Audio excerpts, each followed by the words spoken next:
guys, so we have talked about watercolor supplies a lot over the years. And over the years I've talked about some of my favorites and some of my not so favorites. But recently I had the opportunity to revisit some of my absolute favorite watercolor supplies for a beginner watercolor artist. What I would buy if I could go back in time and save myself all that time and all that money seeking out the supplies that would be the best for me at that point in time.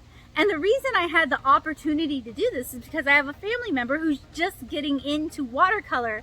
So I got to kind of share a best of with them, and I thought I would share what we discussed with you guys today.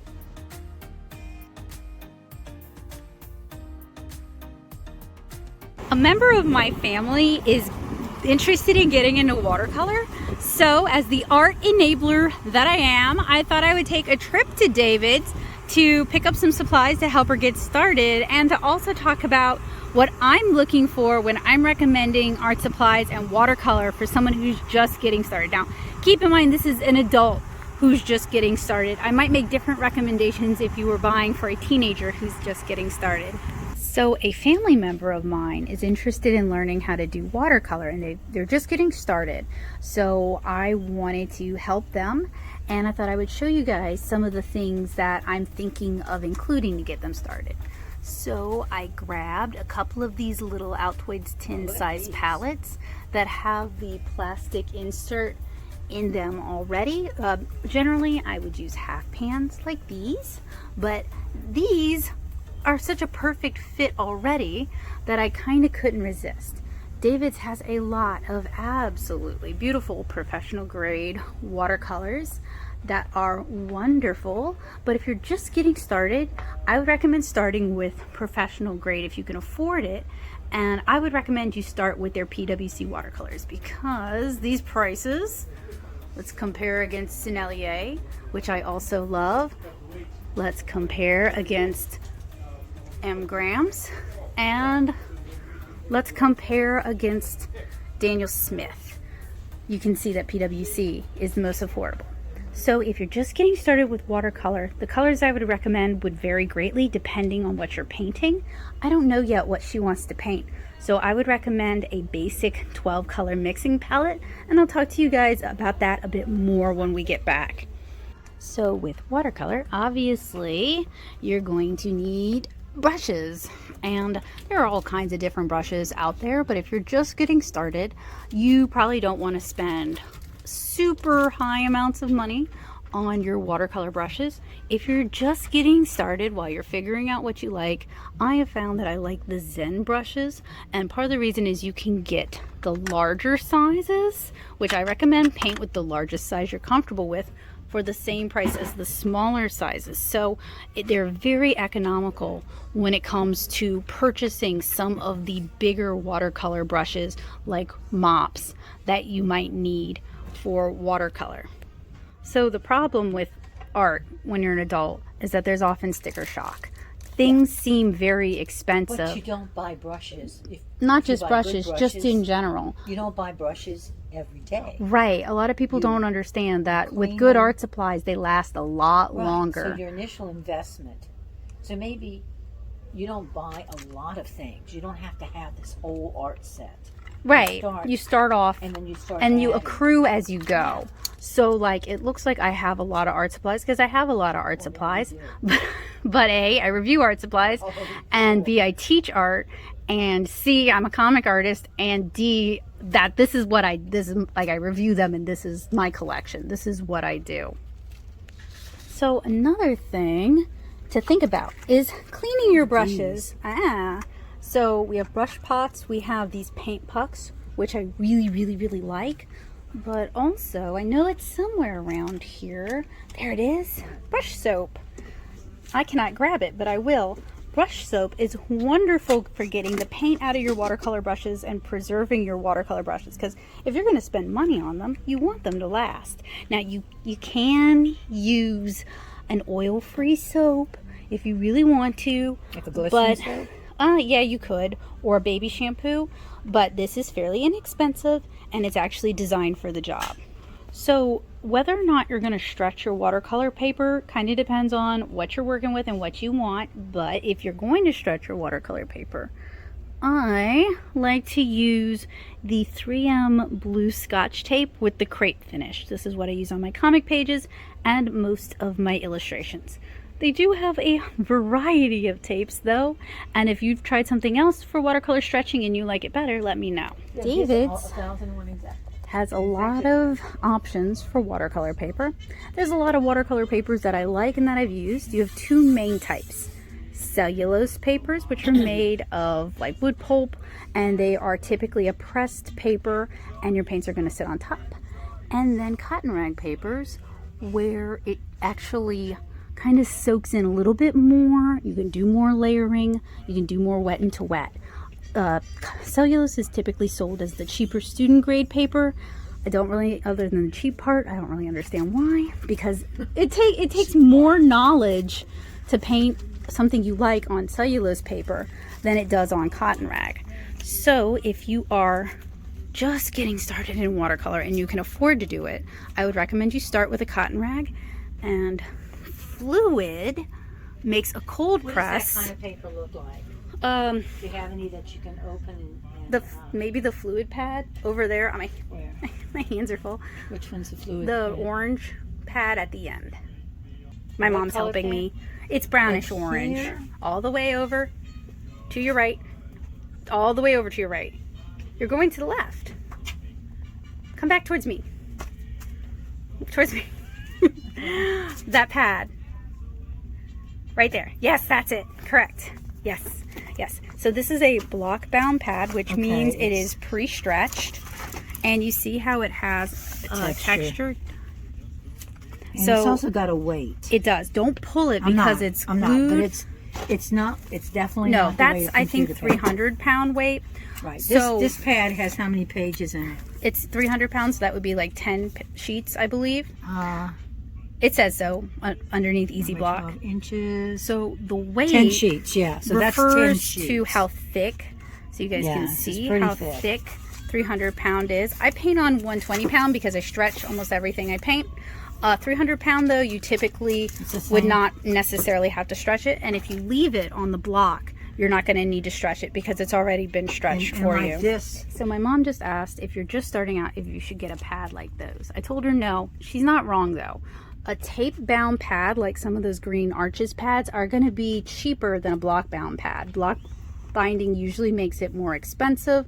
Tape binding is a little bit cheaper, like that's $37.50. Yeah. The paper weight also depends. The paper content also depends on the brand, and then the prestige of the brand can vary the price of the paper. So the reason I was suggesting Fluid, really Stonehenge Aqua, that blue one right there, This one. that one is also a very affordable cotton rag that This is 29. typically handles very well, and it's Four. block bound. How many sheets? 15 sheets. I can't tell you if that's the 300 or the 140 though. And I don't know if they do this is 300. Yeah, that's 140. $28.89. That's on sale too. Yeah. So this is what I usually use with my For students. 15 sheets. But Stonehenge, when it gets really, really wet, it These are opens all up a whole watercolor? lot. Yep. Yeah, all watercolor. Yep. Opens up a whole lot, and it can make your work look like mud. So it takes some experience to know, oh, hey, I need to step away for an hour, let it dry, let it tighten up, and then assess how it looks. You can also get watercolor paper in sheets. This could be a good way to figure out if you like a particular paper, but what I would recommend doing is buy it and then tear it down into a smaller size because this is a pretty big it sheet. can be very intimidating. Now, if you do this, you could actually make That's actually 1, 2, 3. Looks like 4 sheets. if we got a And they're, if we were what, buying one $9.95 a each, pad? each, they're $9.95 each. True, but if you bought a whole sheet, you could tear them down and make a small sketchbook out of it of about 12 sheets. Yeah. For $9.95, which is not bad. Not the best, but not bad. So these are all the big sheets. Yeah. So since you're spending so much money on art supplies, you should treat them with care and try to store them. I wouldn't just use them for grocery lists. No, but something else I've noticed is a lot of beginner artists will never use their nice supplies because they don't want to waste them. So what do they practice on? They don't. They just don't make art. So the thing is, art supplies will spoil legitimately if you don't use them. Bad art is better than no art. So please use your art supplies. Okay, so Mom was asking me, what do you practice on? Knowing that cotton rag is going to give you better results, what's something that is affordable to practice on?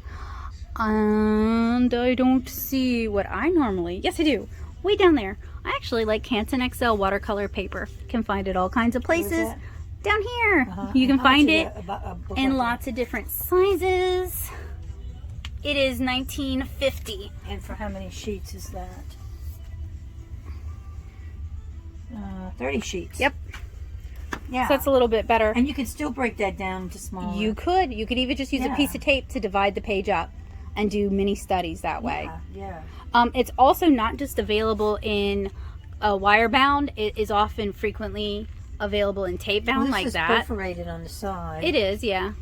So that's what I like. Some people like Strathmore's watercolor paper. It just doesn't do it for me.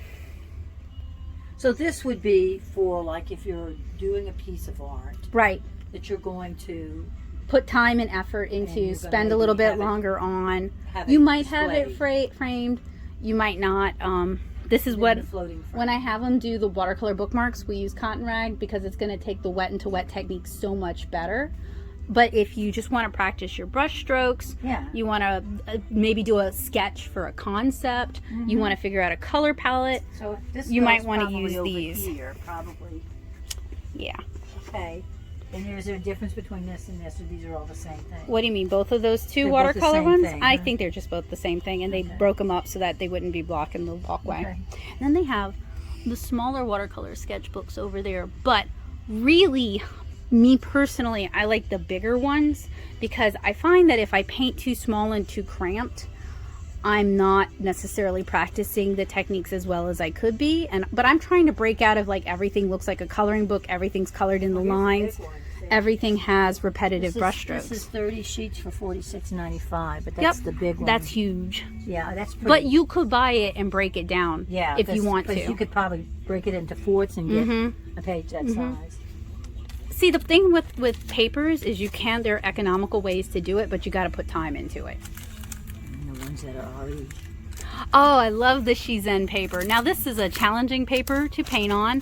It's a handmade cotton rag paper. It has a lot of texture usually, but it is so rewarding to paint on. You know those florals I've done? Those were done on Shizen because it's just really responsive to water and blending watercolor, like wet into wet techniques. To see that because... It's one thing to say, and then they have it do this in different sizes. In other sizes. Yeah. So they have or what shapes you also, see those blocks. Look down right here. Yeah, they sell them in pre-cut packs. I have some of those packs. That's what I like for just playing around on Shizen because it's really economical for the amount you're getting. What does that mean? I have a pack of that, and I haven't tried it out yet, so I can't tell you what like in they classes mean. Or something. Usually, when people say school grade, they mean it is made with cheaper materials for students who are practicing, but the cheaper materials often handle in unusual ways, like not necessarily bad, but not like the professional grade would handle. So I personally feel like it's like a misnomer, because it kind of just is a different product. It would be like calling alcohol markers student markers as compared to watercolors, because they're just different. All right, so they don't have, I don't see the white coroplast that I usually like to get from them, but they do have colored coroplast. So this is the same thing as political signboard. And this is what I stretch my watercolor comic pages on, because it is plastic, it is lightweight, it's gonna last a really long time. You buy it once, you cut it down to size. They may just be sold out of white. White is a popular option. So we checked out what David's had to offer. Your mileage might vary depending on where you live and what art supply stores you have. Different local stores will carry different brands, but if you're shopping at a big chain store like Blick, they're probably going to have everything we just talked about as well. I'm pretty sure I have bought all of those things at Blick. Their prices may vary though. Different stores have different deals on different brands. So just kind of keep what I talked about and what I'm going to talk about in mind when you're looking for watercolor supplies, and hopefully I've empowered you to go out and buy watercolor supplies with confidence, knowing that you're going to probably like them and not feeling like you wasted a lot of money, even if that initial purchase was a little bit shocking or a little bit hefty. I wanted to show you guys what I picked up for the family member who's interested in getting into watercolor and kind of walk you guys through my choices. And then later on, I will show you guys what papers I am going to make samples of and what paints I want to share with them. So I'm kind of doing this like over the course of a month, but y'all are not going to see the over the course of a month, if that makes sense. So little confusing. I'm actually used to doing a lot of my content like one and done style, you know. As someone with ADHD, that's typically what works best. But I know it does not look like much. These are actually for me. It's hard for me to find good wax resist sticks that aren't just, so if you're not familiar with wax resist sticks, because I figure you might be watching this if you are interested in getting into watercolor, and hopefully the Brusho ones are better. Are you serious? Broke? They are basically clear wax crayons. They look like white crayons. 2 of them are already broken. I should have checked in the store. That is on me. I did not. Yes, I can sharpen it, but that's wasteful. Just kind of frustrated about it. Oh, well, that is life. Moving on. This one is for me. Actually, we can open. One of them is for me and one of them is for her. And I hate the polka dot spots, and I think this one's prettier. So I'll take the polka dot spot so she can have the prettier one, and I'll just put like a sticker or something on it. Okay. So what I got for her, because I really want to encourage her to do this. I really want to bully her into it. So I have somebody else in my family that I can talk to about this. And I was a little bit distracted when I was picking some of these things out. All right, so 4 brushes. I tried to stay away from the smaller brushes from Zen because I don't think that's such a good deal. I think they are a good deal with these larger sizes. So that's what I went with. Really, idealistically, I will have one more small one here. I think that's a good start for a beginner. So we have a mop. We have a flat that honestly is so bushy. It's not really what I would think of as a flat. And we've got 2 rounds. And basically with brushes, as you're painting and you find that you need larger sizes or you want different effects or you want a different hair quality or a different hair texture, that's when you might start buying more brushes. You don't really have to start with like a huge assortment of brushes. I also picked up a paint puck because I swear by these things. They do mold from time to time if you leave them in the cup and you don't let them dry out fully. So you may want to wash them off with vinegar or with Dawn, or you might even want to bleach them. They're silicone, so they can take the solvents. A little container of brush cleaner, 2 brush pins. These are both Tombow Fudenosuke. They are waterproof, they are marker proof, so they're really good mixed media brush pins. And then a small watercolor Altoids tin. And let me open this one because I've seen these 3D printed and sold. And what kept me from this is injection molded. What kept me from the 3D printed ones is they get these little ridge lines. So I wish I could just get the inserts of these fairly cheaply, or even better, like a regular Altoids tin size. But we have room for 12 colors here, which it is tiny. I will grant you that. It is really, really small. Honestly, perfect for a purse, a pocket, a backpack, for travel. That might make it a little bit easier for her to, actually be able to paint. I do have a larger Meeden palette. It's like a traditionally sized watercolor palette that I might give her as well, and some half pans. Just because this is such a small amount of paint, it's like really, really good for like travel journals. Once I find out what kind of watercolor she wants to get into, it'll make it a lot easier for me to recommend products or recommend colors or share some of what I have, kind of depending. I know she's kind of into cartooning as well, or used to be years ago. So I'm kind of hoping, as the biased person, that she wants to do some doodles and then paint over them, because it would be really fun. But, you know, whatever she is interested in painting, whether it's nature, flowers, animals, there would be different watercolor color recommendations I would make that would better facilitate that. But basically, a 12 color mixing palette is a good place to start. So, you know, your cool red, your warm red, your cool yellow, your warm yellow, your cool blue, your warm blue, and then maybe a sap green, a dioxazine violet, yellow ochre, sepia, maybe Payne's gray, or maybe even lamp black.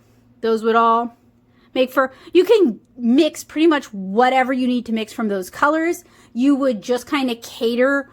If you wanted to do florals, you would do like opera rose. You would do, you might have Prussian blue in there. Indigo is a favorite of mine if I'm doing florals, to get the really nice dark blue greens kind of going on. So I don't know exactly yet. So I may set up like a mixing palette in here for her, or maybe I'll do it in the bigger one, and then with this one she can kind of fill it with colors from my stash that spark joy, something like that. But basically, I really want to encourage her to do this and be really supportive of it. But I also thought this could be a wonderful opportunity to kind of like revisit the roots and get really back down to basics and get to share that with y'all. I mentioned that I was going to put together some other art supplies that I already have that I would recommend to someone who's new to watercolor. So basically, I'm treating this like if I could share all of my 15 years of experience with somebody in one go and just hand them what they need, what I think they need to get started successfully. So hopefully you guys see it in that light and find it helpful too. We may also hit David's again to pick up some additional supplies once that family is around and after we've done kind of our little intro to watercolor session. So I may find some other things that I think you guys should be aware of if you're interested in getting started with watercolor. So I have here a Faber-Castell Click and Go cup. You guys might recognize this from the Grabby unboxing. I really like these. This one is super cute, but I already have two, so I'm going to pass it along. One of the reasons, there's a lot of reasons I like this thing. I don't normally collapse it down, but it can collapse down to take up less space. I like that it doesn't look like a drinking cup, and so many people use mason jars or mugs or cute teacups for their watercolor water, and then whoops, they drink it. You're not going to make that mistake with this. It also has crenellations where you can rest the brush on top of it. We talked about brush soap. We talked about the brushes a little bit. Now, the Zen brushes are not my favorite brushes.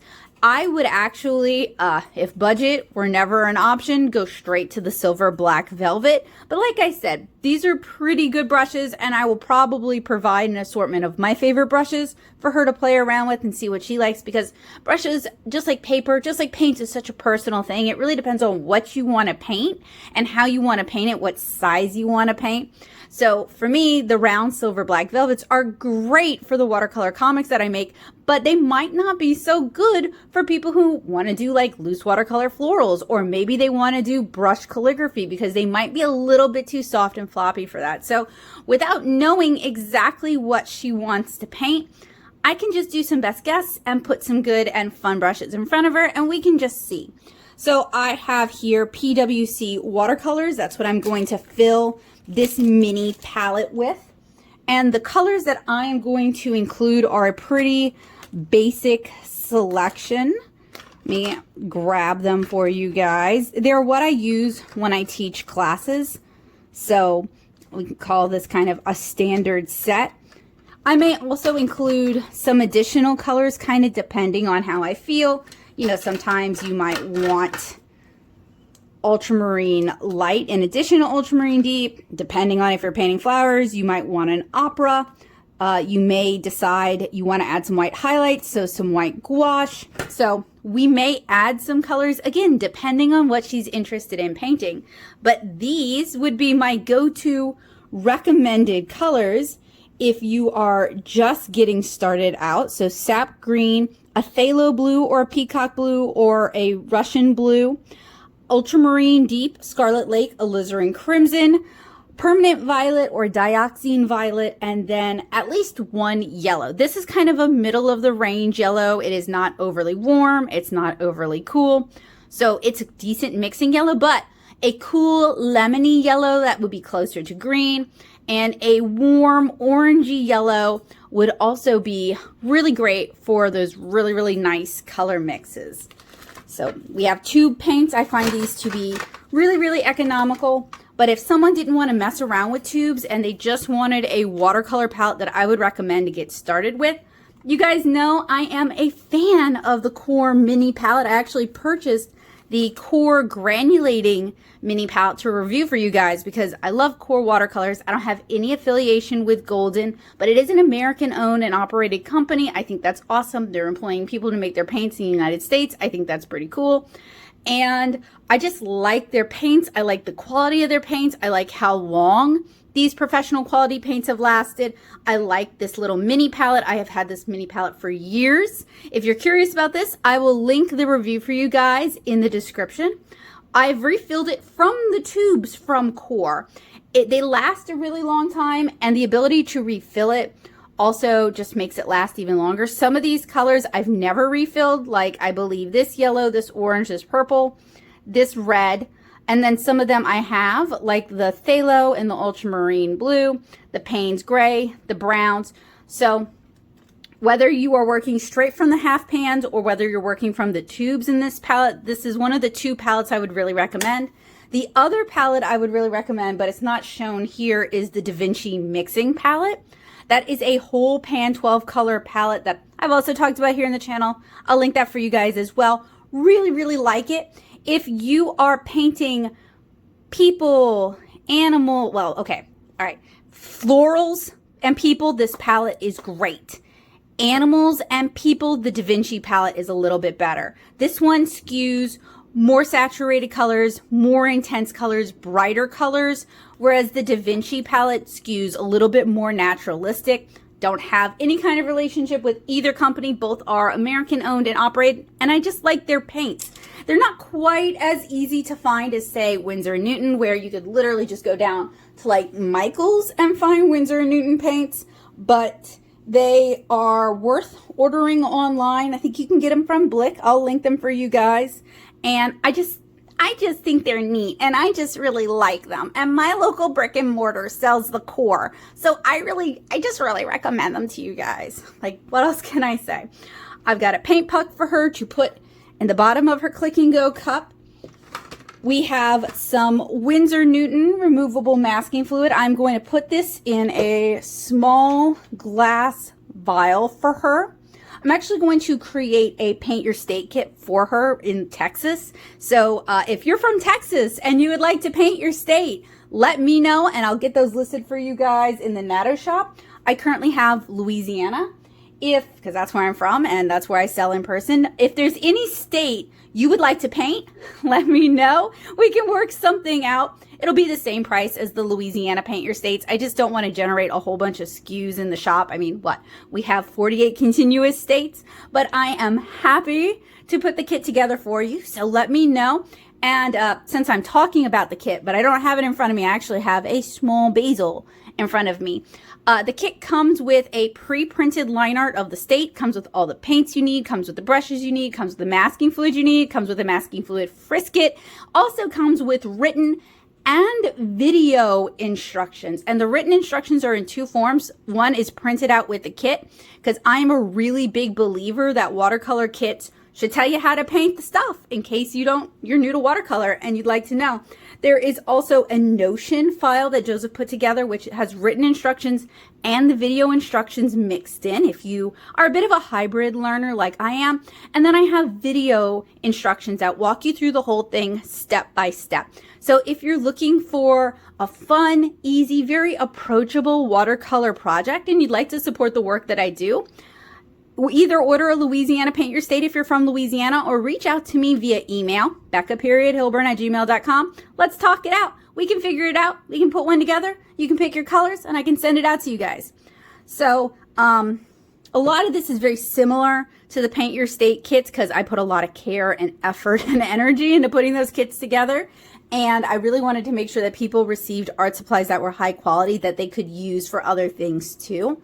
And that I would vouch for because I don't know if you guys know, but I have started reviewing art influencer art supplies. And if I were some of them, I wouldn't put my name on some of those products. So, you know, I gotta put my money where my mouth is. And if I'm gonna release something, even if it's something I'm putting together, I wanna make sure it's something I am super proud of and have really good reasons for everything that went into it.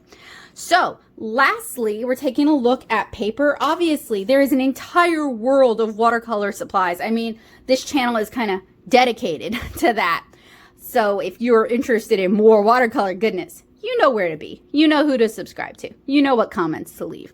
But I wanted to kind of keep this short and approachable for people who are brand new to watercolor. If I could share the material knowledge that I have now with me 15 years ago. Now that said, the accessibility has gotten so much better than it used to be 15 years ago. If you are just starting watercolor now, you are so lucky because you have access to an entire world's worth of watercolor products.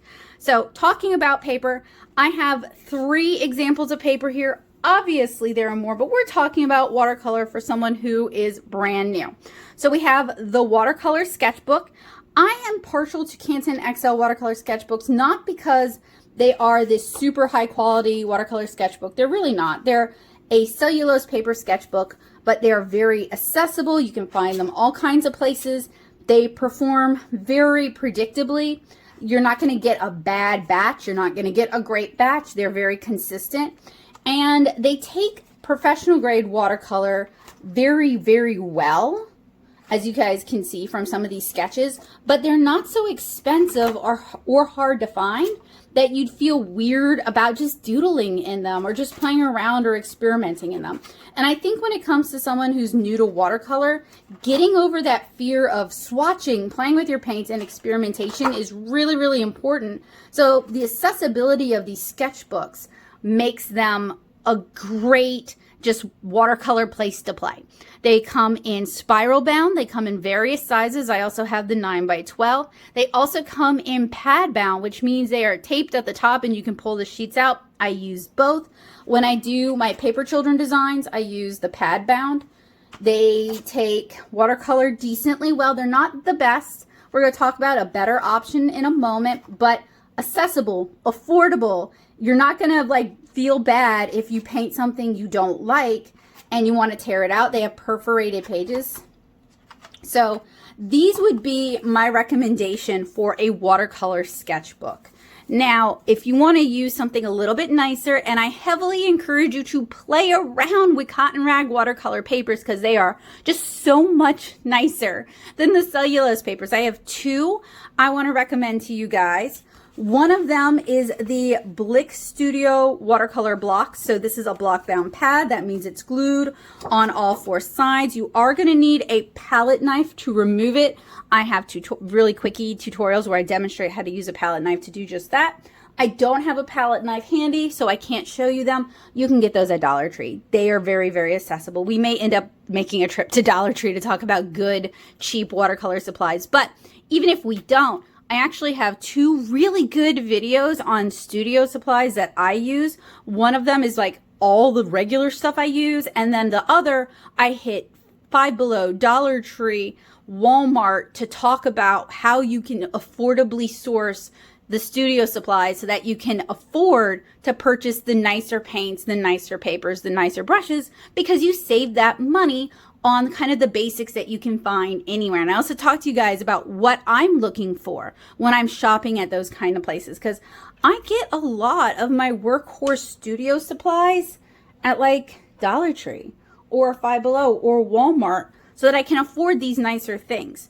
So block bound will hold it tight. You don't have to worry about stretching it. You can draw directly on the paper surface and start painting, and it won't allow it. A good block won't let it buckle or kip or peel off the block. I have been using the Blick Studio watercolor paper to test out watercolors for 2 years, maybe 3 years now. Really like it. Highly recommend it. It's gotten more expensive, honestly, because what hasn't? Inflation is hitting us all, and we're not making any more money than we were. In fact, some of us are making less money than we were. So I acknowledge that it's kind of pricey, but I recommend it. I also recommend, for a little bit more of an affordable option that you can find at more places, because the Blick you can only find at Dick Blick or dickblick.com or blick.com, is Stonehenge Aqua. This is also block bound. I don't use it on the block. I remove it, run it through my printer. All of my Lilliputian Living watercolor illustrations that I've shared here on the channel are done on this paper. I'll ink it and then paint it.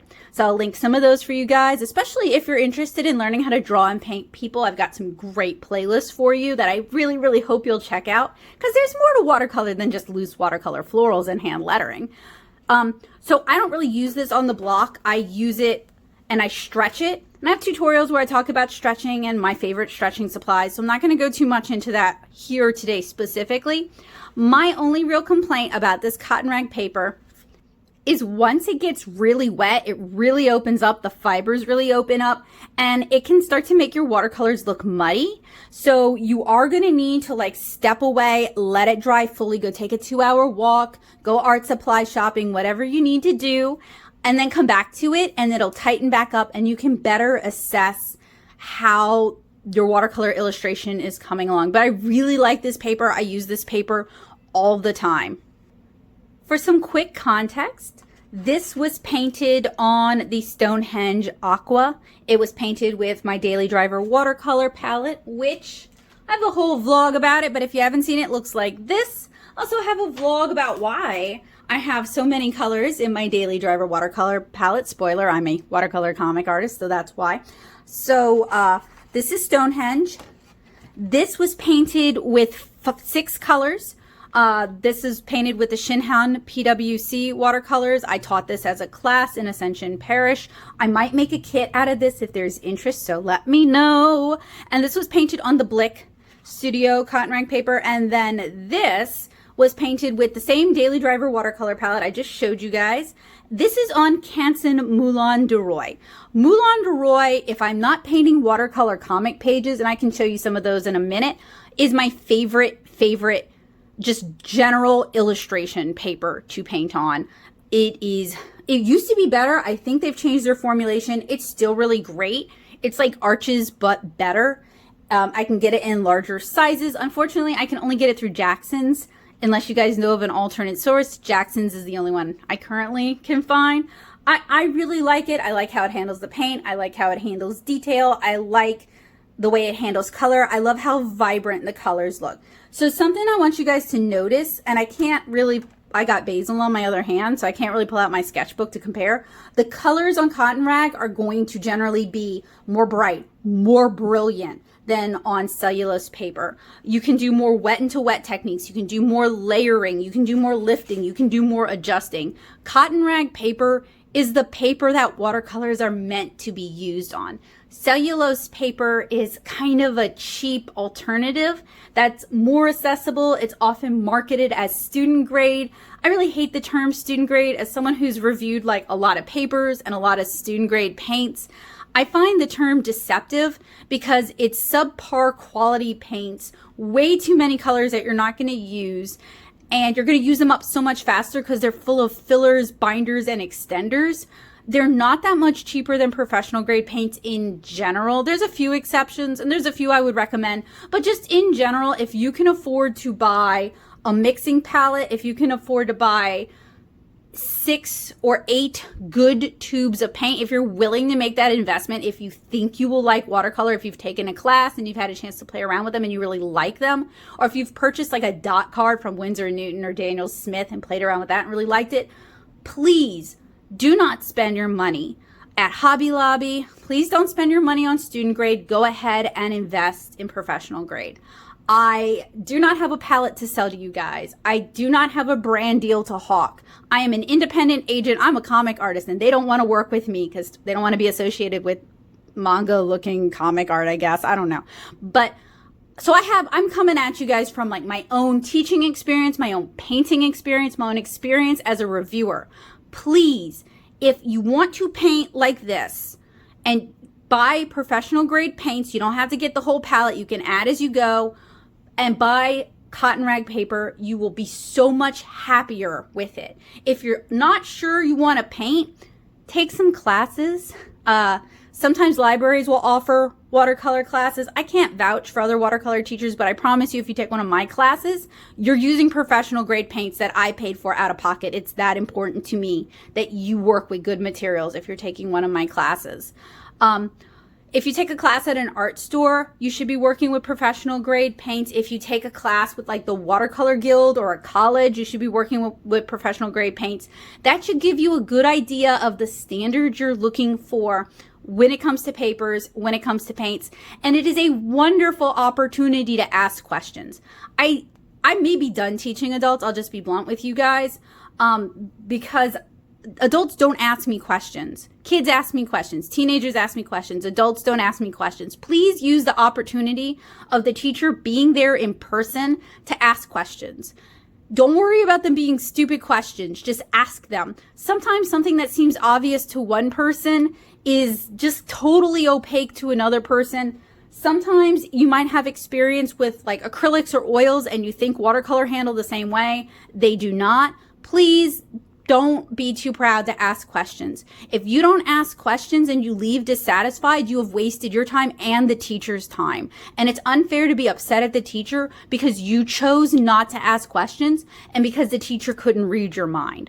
So that's honestly the reason I kind of don't want to teach adults anymore, is because they don't ask questions and then they're struggling and I have to spend extra time that could have been spent doing the lesson, walking around and helping people even more individually, which I like doing, but I have to like read their mind and try to guess what their problems are instead of them just asking me, because I never know if someone's trying something out because they want to see. And I heavily encourage play and experimentation versus they weren't listening and they missed what I said and they are too proud to ask me to repeat it. You know, there's a difference between the two, and I will happily always encourage experimentation. But if I need to explain something again, please just ask me instead of wasting my time. And I think this goes for anybody who teaches. And it's actually one of my burnout triggers when I teach and they don't ask me questions and then they leave unhappy. Because what am I supposed to do with that? So please don't be too proud to ask questions. You can ask me questions here. If I'm ever doing a live stream and you come hang out, you can ask me questions. I love when you guys ask me questions about how to do things. You can ask me questions in the paint box, my Discord server. Often that will inspire me to do an entire tutorial to try and address that question and kind of think about what you asked and ways of solving the problem. I really love when you guys ask questions. I really hate when you don't ask questions and then you get mad at me for not explaining things. This is an example of what a stretched watercolor illustration looks like. I use 3M blue painter's tape. There's a variety of options out there. Different artists like different things. This is what works for me. I use Gator board, that plastic Coroplast political sign board, to stretch it because it is lightweight, very portable, very cheap. I bought, I have more now because I tend to have a lot of works in progress going on, but like I bought 2 big sheets when I first started with 7-inch Cara, like chapter 2 of 7-inch Cara. I still have those sheets. I still use those sheets. This might be one of them. I just cut them in half to be approximately the size that I like to work at. It is super easy to cut down with a box cutter. It's great. Some people will use like the wooden boards. I used to do that at the very beginning. When the wood gets wet, it splinters and it gets in your hands and it gets in your arms. So I don't like that. The Coroplast, if you stretch something and it really wants to buckle, it can curl the board a little bitty bit, but that's kind of unlikely to happen. And I just think it's a better alternative to the wood. I mean, it is plastic in the environment and I do have conflicting feelings about it, but I have used the same boards for 10 years. I have no intention of getting rid of the boards that I have. So they may last my entire watercolor career for however long that might be. I use these. These are called bulldog clips. These are size 4 X-Acto bulldog clips. You can buy the big boxes of them on Amazon. I use them just to secure the tape down and kind of hold everything in place. Some people will staple their watercolor using a staple gun to like their stretcher support. That's not me, but you could do that. I also use binder clips, the large binder clips. sometimes to help hold the paper down if it's further away from one of these edges. Ideally, you'll cut your gator board to the size that you like to work at. But since I work at like 3 different sizes, sometimes that's not always feasible.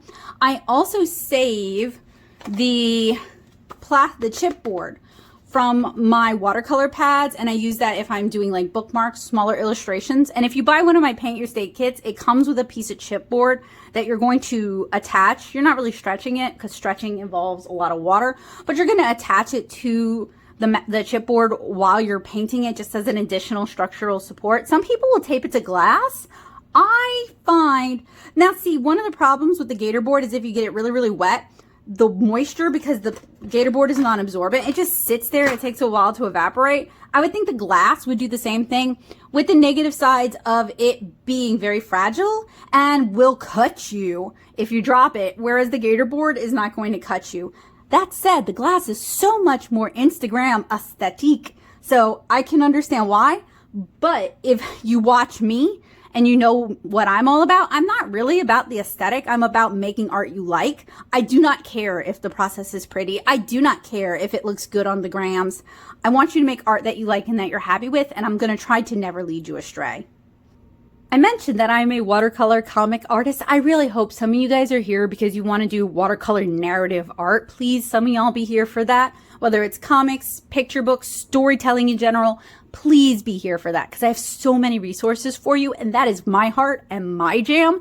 And I want there to be more of us, and I want what we do to be actually appreciated for what we're bringing to the table instead of people just scrolling past and not even thinking about it. So I hope you're here for that. If not, you're still welcome. I still love you. I can still help you. But like, this is my jam and this is my baby. And speaking of it being my baby, this is the chapter 9 cover from my comic 7-inch Kara. You can read it as a webcomic at 7inchkara.com. Or if you like books and I like books, or you're looking for a gift for a younger reader or someone who likes whimsical art, tiny people art, fairy tales, watercolor art, you can purchase volume 1 and volume 2 in the Natto shop at nattosoup.com/shop. I would be more than happy to dedicate it to you or to whoever you wish.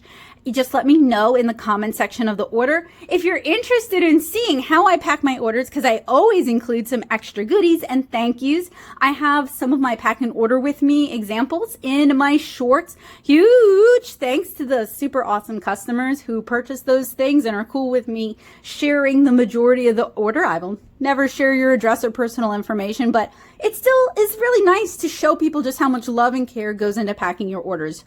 That said, Chapter 9 cover, painted with the Daily Driver watercolor palette. You can probably see why I have so many colors, because we got a lot of colors going on here, and it allows me to paint comic pages, which often have multiple illustrations on a single page. This is a cover, so it does not, more quickly than if I had to mix every single color from a mixing palette over and over and over again, okay?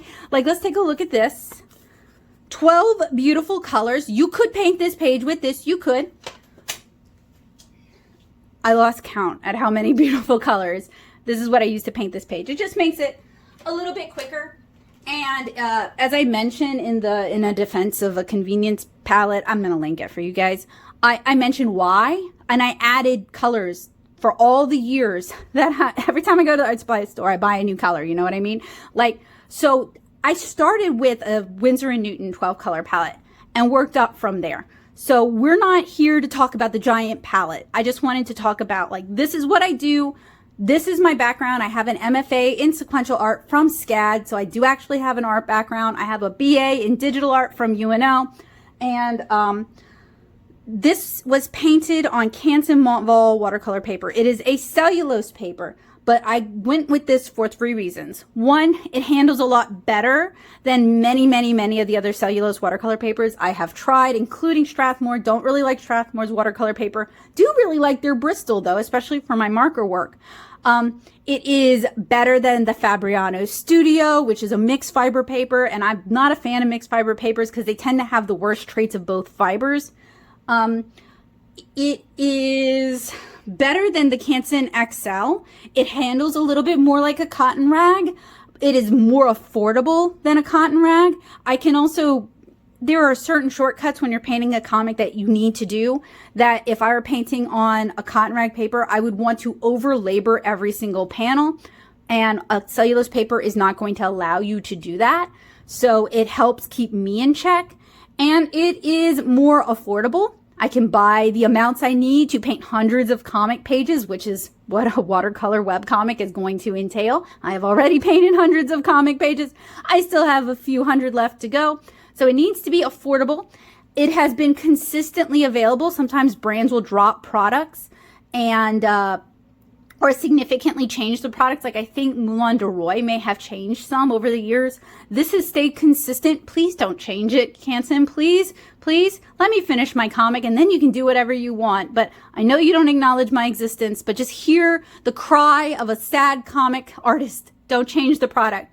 Also, it comes in a format that is very similar. So if you're a comic artist who works traditionally, you're going to work in ratios of 6:9 generally, depending on your book, but 6:9 is kind of a common one. So your thumbnails will be like 2:3, your roughs will be 6:9, and then people will work at 11:17 for comic pages, at least traditionally. This is 10:15, so it is closer in ratio than most other watercolor paper pads. So I don't have to cut it down. I don't have to do a lot of changing in order for it to be the correct ratio. So that's why I use Canson Montval. I don't necessarily recommend it like for illustrations. That's not really my preference. You guys saw what my preferences were. I don't necessarily recommend it for sketches, mostly because it's just a little harder and more expensive to find in the US. I usually order it now. I used to be able to get it at like Michael's. I have to order it now from Blick. So I have to wait for it to come in. So it's not as immediate as like if you were going to the beach and you forgot to bring your sketchbook, you could hop down to Michael's and get the Canson XL. Can't get the Canson Montval, at least not in this format over there. And it's a little more expensive than the XL, which is not a deal breaker. I mean, I've played around with a bunch of different watercolor sketchbooks. I wish I could find my Shizen watercolor sketchbook because I love that thing. It has disappeared and I keep looking for it and I can't find it, but I love the Shizen. It is, I can't recommend it to you guys. It is a very temperamental paper and that's part of why I love it. I am a very temperamental person and I like that the paper is as moody and difficult to live with as I am. It's just, we get each other, right? This is an easygoing paper. It'll do most of what you want it to do. It is good for watercolor comics, but just not what I would recommend for watercolor illustration or for watercolor sketches. As of this moment, I don't actually know if this is the end of what I'm talking about. I kind of doubt it. I feel like as I help my family member get their watercolor start, I'll probably think of things and want to mention them to you guys. If we go to David's, I might see more things and want to mention them to you guys. So I'm going to be real weird and kind of in cap, but also kind of not. And then editing me can deal with this later. She can figure this out. She's super smart. She's got this. So this is not all inclusive. I have a bunch of reviews. I have a bunch of tutorials. I have written and talked and reviewed and photographed watercolor stuff from the lens of a narrative comic artist for over a decade. So I've got a lot of stuff out there. If you would like to hear more from me about any particular topic and you can't find that review because YouTube is not always friendly to me, you can always ask me in the paint box. If you have questions, you can ask me in the paint box, or if you're not comfortable with being on Discord for whatever reason, you can reach out to me through email at becca.hilburn@gmail.com. Like I said, I'm going to bring this up because people don't listen. Please don't DM me on Twitter. I'm not going to see it. Do not message me on Facebook. I'm not going to see it. Do not message me on Instagram because I will see it 6 months later and then feel super guilty. If you want a response from me, the very best way of all is to reach out to me through the paint box. I will see it. You can just tag me. The second best way is to reach out to me through email. I'm pretty likely to see it. The third best way to reach me is if you live in Louisiana, to come say hi to me at one of my shows. And I will be super excited about that. I might cry a little. I don't know. Because I just love when like internet people decide to become real people, you know, like that's awesome to me. And I don't get that a lot. So it's really meaningful to me, especially since I segued out of doing anime cons. So yeah, you could come see me at a show. I talk about the shows I'm going to on Facebook and on Instagram. I just don't check my messages on there because I forget, and ADHD and anxiety is fun.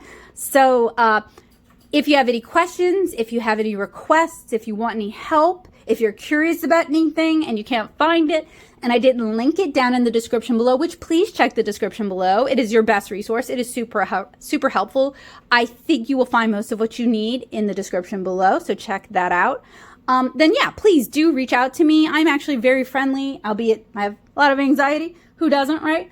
These were my recommendations if I could reach back in time and help younger Beck get her start with watercolors. These are what I would pass through the sands of time. Many of these products were just flat out not available when I got my start in watercolor. Core hadn't even come out yet. PWC, I don't know if it came out yet, but it wasn't in the US. The Zen brushes were not available. These awesome Fudenosuke brush pins that are waterproof and marker proof were available in Japan, but more challenging to get over here. And yes, there are some companies that do just that, but one of them is on my never mention them again list, so do not ask me for names. But hey, you can get these at Michael's, you can get these at Walmart, you can get these on Amazon, you can get them at David's. So you have options to get great art supplies that were not previously commonly available. I will have all that I have talked about here. Maybe not this, although I have started seeing these inserts on Amazon, so maybe yes, that. I'll have everything linked out, whether it's on Amazon or not. So there may be Blick links, there may be Jackson's links, there'll probably be Amazon links down in the description below. If you feel like supporting the channel and you don't feel like spending extra money, but you were going to go shopping anyway, if you start with one of my links, I see a little bit of money from that. You don't pay any extra and it helps me out a lot. If you want to help the channel out in a meaningful way that I super appreciate and warms the cockles of my heart and makes me feel like making content for y'all, you can join me over on Patreon at patreon.com/natosoup. If you are broke and cannot do either, sharing this video and tagging me so that I know you are sharing it and it makes me happy and it makes me smile. Sharing this video helps me out a lot and I always appreciate it. But as always, it costs you nothing to leave a like, to leave a comment, and consider subscribing. If you could reach back in time, what watercolor supplies would you like to hand back to your past self? Let me know in the comments, and I hope you guys have a wonderful day, and I look forward to seeing you guys again soon.